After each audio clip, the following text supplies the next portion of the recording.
Night lays itself like warm wool over Larragub, and the little town answers by breathing slow and low. Roofs huddle, chimneys sigh, and the sea presses its ear to the harbor wall as if listening for the town's secrets. Lantern light is a faint bruise at the windows. A single clock counts with a weary kindness. In the rooms behind those windows, lives fold and unfold in the dark. Captain Cat sits in his chair and sails without a sea. His blindness lends him a map of sound.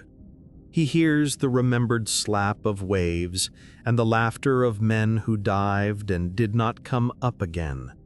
Their voices rise like distant gulls and settle in his chest as if the past were a warm stone.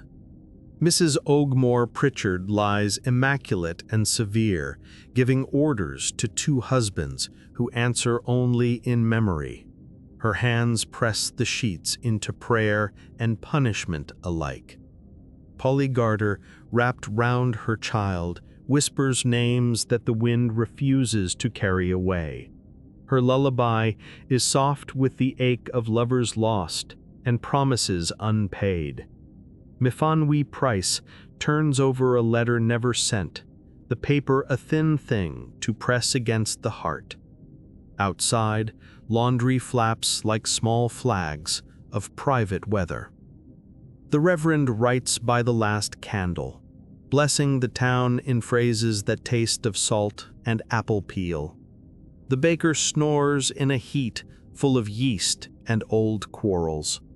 Even the dogs dream of particular steps. Even dust remembers someone's footfall and will not forget. There is a hush that is almost a conscience. Under the milk-dark sky, the town keeps its small sins and greater mercies, all cased in the hush of night. When at last a gull cuts across the moon and a cock somewhere answers, the town shifts in sleep and braces for the morning's small cruelties and kindnesses alike. Morning comes not suddenly, but like breath drawn after a long dream. The sea first, stretching silver fingers across the sand, then the gulls, ragged heralds of day, then the light itself, shy and gold, spilling down the hills into Larragub.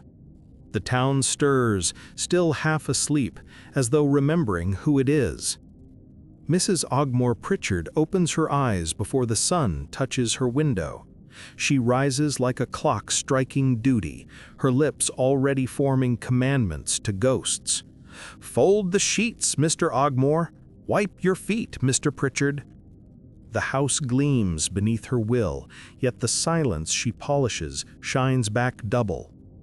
Down by the harbor, Captain Cat sits by his window, blind yet seeing. He knows the morning by its noises, the kettle's sigh, the scrape of nets, the gossip of gulls. "Morning again," he mutters, and the dead still dream. Their laughter laps inside him like tidewater. Mifanwi Price opens her sweet shop, brushing the dust from the glass jars of lemon drops and humbugs. She hums without meaning to, the tune rising from the heart's own cupboard. Somewhere across the town, Mog Edwards polishes his draper's counter and thinks of her, her hands soft with sugar, her eyes sweet with wanting. Polly Garter hangs her washing by the apple trees, her skirt bright in the early sun. She sings for the men who have loved her and gone, her voice carrying through the lanes. The Reverend Eli Jenkins, passing on his way to chapel, pauses and lifts his hat as if to bless the song itself. The baker's boy whistles through the cobbles.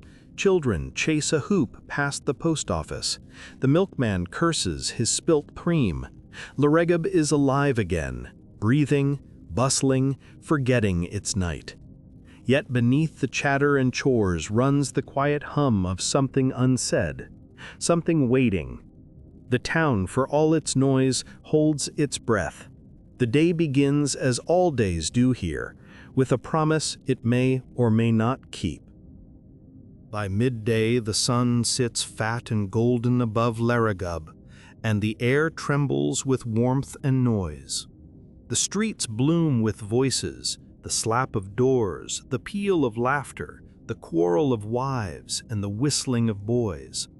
Even the sea seems to shimmer with gossip, its bright scales catching every sound and tossing it back toward the town.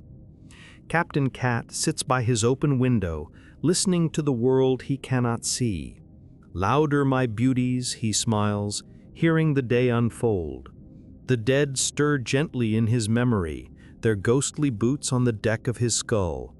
Somewhere, Mrs. Ogmore Pritchard dusts the spotless air and counts her invisible sins. Mafonwy Price, her apron sugared and her cheeks pink with thought, writes another letter she will never send. And Polly Garter, bright, barefoot, fearless, stands beneath the apple tree and sings. Her song threads through the noon like sunlight through lace. I loved a man whose name was Tom. He was strong as the sea and sweet as foam. The words catch the wind. Men pause, wiping flour or fish scales from their hands. Women turn their heads despite themselves. The Reverend Eli Jenkins, passing the chapel gate, stops mid-prayer. Even the gulls circle slower, their cries softening to listen. Polly's voice is not perfect. It wavers, it aches, but in it is the whole town's soul, raw and shining. The men who loved her and left her rise again in the rhythm of her song, and for a moment every heart beats in time. Larragub forgets its grudges, its gossip, its separate sorrows. Captain Cat weeps behind his blind eyes. "Sing, Polly," he whispers, "sing for the lost."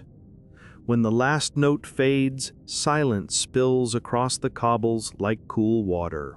The clock strikes, the world exhales, and life, loud, foolish, forgiving, begins again.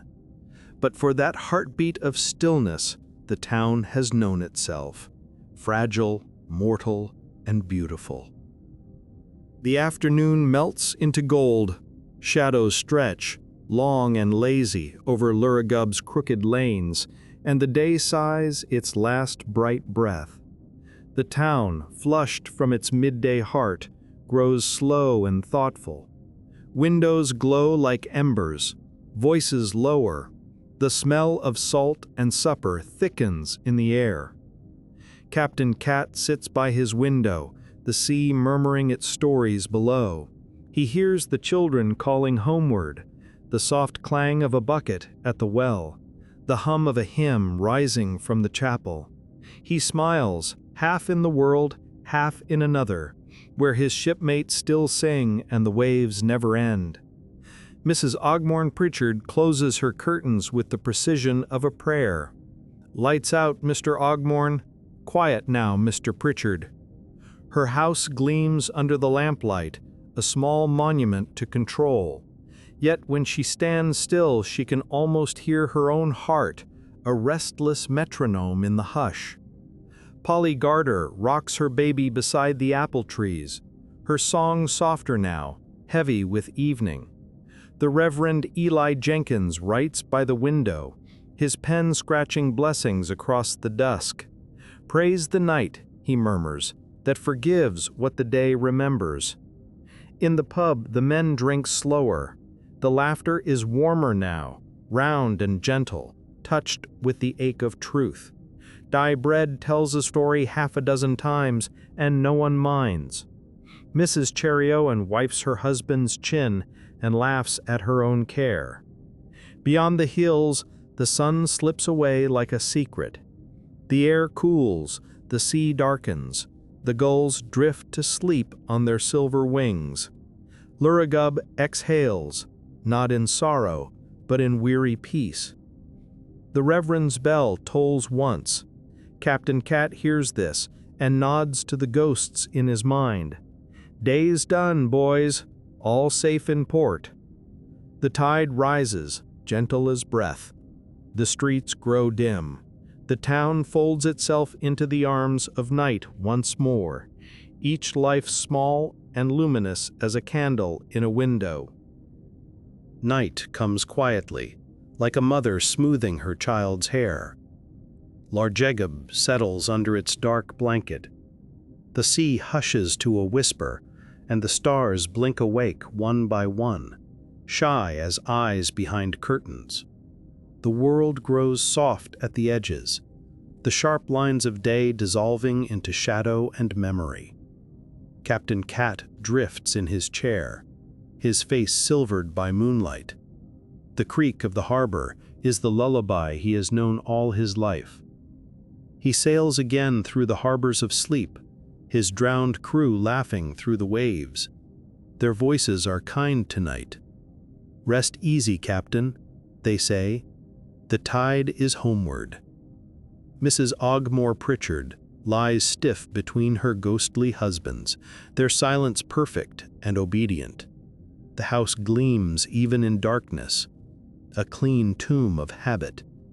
Yet, in some deep chamber of her mind, she dreams of a meadow where she walks barefoot and no one tells her what to do. Polly Garter dreams of young Tom's laughter, of his hands and the smell of apples after rain. My Fonwy Price turns in her bed and murmurs Mr. Mogg Edwards's name, and in his shop across town he does the same. Their dreams meet somewhere above the chapel roof, bright and wordless. The Reverend Eli Jenkins closes his Bible and leans toward the open window. The night smells of salt and milk and forgiveness. Lord, let them dream kindly. He bows his head, and the stars seem to answer. The tide sighs against the stones. The houses breathe. Larjegub sleeps, foolish, faithful, endlessly human.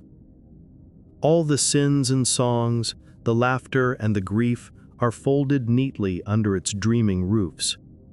Tomorrow, the same lives will stir again. The same voices, the same longings, the same small miracles of living. But for now, the town belongs to silence and the sea. The moon hangs above Milkwood like a watchful eye, and all of Larjegub, its ghosts, its hearts, its humble holiness, floats within its silver gaze. And in that stillness, before the first gull cries, the town smiles in its sleep.